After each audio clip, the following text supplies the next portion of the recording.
కళ్యాణ్ గారి నాయకత్వం. పవన్ కళ్యాణ్ నాయకత్వం.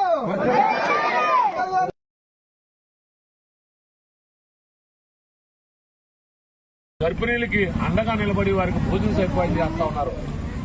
వారిని ఈరోజు ఇక్కడ ఘనంగా సన్మానించుకోవడమే కాకుండా జనసేన పార్టీ కార్యకర్తలందరూ, గుడివాడ పార్టీ నాయకులందరూ కూడా ఈ 2 బాక్సులు కూడా హాట్ బాక్సులు కూడా పవన్ కళ్యాణ్ గారి జన్మదినాన్ని పురస్కరించుకుని ఈ 2 బాక్సులు ఇవ్వడమే కాకుండా ఇంకొక 2 బాక్సులు కూడా వారికి అందిస్తున్నందుకు జన సైనికులందరికీ కూడా